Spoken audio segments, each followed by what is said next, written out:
Join us on a trip to Chongfa Waterfall. The drive there was really beautiful, and you'll need either a scooter or a taxi to take you there.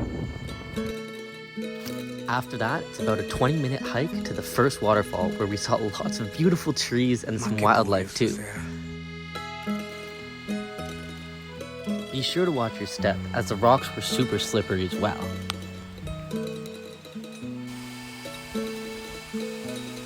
Even though I was the last one to get in, the water was still so pretty and so refreshing. A guardare verso il cielo